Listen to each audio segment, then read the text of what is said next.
nggak sampai 20 tahun, 200. Saya di sini Ferdy Soleman berperan sebagai Reza. Reza itu sahabatnya Lam. Mereka berdua tuh dulunya aktivis, orangnya idealis dua-duanya. Mungkin ikut-ikut demo pada saat itu dulu. Cuman berjalannya waktu, mereka mulai mendapat posisi di istilahnya majalah dan publikasi yang terkenal. Mulai berpikir rasional, mulai kompromi, mulai melihat kebutuhan hidup, financial. Jadi Reza tuh seperti apa ya? Mungkin kayak suara normalnya manusia kalau di keadaan itu. Sedangkan Lam pada saat itu masih kekeh, yang idealis banget dan ini, dan menurut Reza lu nggak bakal bisa bertahan lama kalau kayak begitu berpikirnya gitu. Gue ngerti, gue zaman lu dulu kita juga demo bareng, tapi kalau lu mau kayak gitu nggak bisa bertahan lama, dan ternyata ya seperti itu gitu. Tapi yang saya senang di sini Reza juga diberikan arc gitu, diberikan pencerahan bahwa saat ternyata fakta tidak sesuai dengan apa yang dia mau tulis atau apa yang dia mau sampaikan ke publik, hati jurnalisnya nggak bisa dibohongin bahwa saya nggak bisa ngasih berita bohong, ini orang harus tahu. Dan itu yang akhirnya dia lakukan. Bro, sharing proses syutingnya itu ribet banget. Ini film sebenarnya pada saat saya baca skripnya, itu menurut saya, waduh, ini skrip berat, skrip berani. Sebenarnya waktu itu kata-kata saya tuh berani, ini skrip berani banget. Dan tantangannya buat saya sebagai pemain dan teman-teman yang lain, kita bisa nggak bawa ini supaya nyampe ceritanya ke penonton gitu. Nggak tahu, pas nonton gimana? Ringan? Nyampe ya? Oke, bagus, puji Tuhan. Karena kita takutnya itu terlalu berat atau terlalu ribet, terlalu rumit gitu. Tapi saya tahu Anggi pasti bisa membungkusnya yang bisa sampai ke masyarakat itu dengan enteng gitu. Jadi orang juga nelennya lebih enak gitu. Dan banyak sekali fighting di film ini, dan kita selalu tidak punya cukup waktu untuk latihan fighting. Saya juga ada berantem juga, ada adegan berantem. Mungkin tadi nggak lihat, saya berantem mulut. Kalau saya lebih berantem mulut. Silatnya bukan Bang Limur, saya silat lidah. Ya itu. Tapi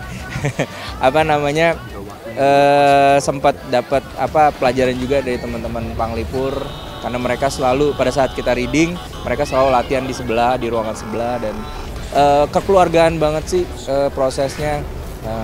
Mas produsernya, Ari Untung, Anggi, Abimana, Sani, dan Agus tuh kita udah kayak keluarga ya, setiap hari ngumpul reading tuh almost every day ada kelompoknya. Oke, ini kelompok ceritanya Alif ngumpul, besok kelompok ceritanya Lam gitu. Jadi benar-benar udah kayak kekeluargaan banget. Jadi pada saat syuting, meskipun berat, meskipun syutingnya tuh sampai pagi ketemu pagi, hasilnya bisa dilihat sendiri, semua bekerja dengan hati. Banyak sekali, Angginya aja sutradaranya sampai uratnya kejepit, sampai harus pakai ambulans selama 10 hari gitu. Dan tetap syuting, kita nggak break, kita tetap syuting dengan sutradara dibawa pakai tandu dengan ambulans. Momen yang paling diinget sebenarnya gimana ya, jadi ada satu scene yang sebenarnya susah banget. Dan waktu pas reading itu saya sama Abimana tuh latihan scene itu berulang-ulang. Cuman sangat disayangkan scene itu tidak bisa dilihat di filmnya karena dipotong. Itu satu scene yang disiapkan oleh Anggi long take. Jadi benar-benar dari luar gedung, dari mulai ada Abi terus sampai saya masuk, kita berjalan masuk ke gedung, lewatin ruang-ruangan sampai masuk ke lift. Dan itu dialognya panjang sekitar 3-4 halaman. Makanya waktu pas reading tuh kita latihan itu terus gitu kan. Dan waktu syuting itu kita mulainya kira-kira jam 11 pagi, kelarnya jam 4 sore, sekitar 17-an take lah. Dan itu scene yang sangat berkesan, tapi ternyata mudah-mudahan ada di deleted scene di DVD. Iya, karena pembahasannya juga keren banget, dan buat pengenalan karakter Reza dan Lam di situ asik banget sih. Yang saya seneng di sini dapat teman-teman baru, bisa kerja sama Anggi Umbara, sama Fajar Umbara, dan sama Bonti Umbara. Jadi mereka 3 penulis skripnya. Jadi skrip ini emang ditulis, Alif tuh ditulis dengan orang yang berbeda, Lam berbeda, Mim berbeda. Nah, habis itu digabungkan gitu. Dan ketemu orang-orang itu seru banget karena pada saat workshop kalau kita ketemu penulisnya itu kita mau nanya apapun bisa gitu. Ini maksudnya apa? Kenapa begini? Kenapa yang ngomong dia? Kenapa nggak dia yang ngomong? Itu buat pemain tuh sangat berguna gitu. Dan abis itu ketemu Kang Cecep yang bakal ada di Star Wars beberapa bulan lagi, dan itu memang silat koreo dia keren banget seperti udah ditonton. Beda dengan mungkin film-film yang menggunakan silat sebelumnya gitu kan, lebih unik, lebih intricate, lebih detail, dan banyak banget sih yang saya bisa belajar dari film ini. Skripnya sendiri sebenarnya sangat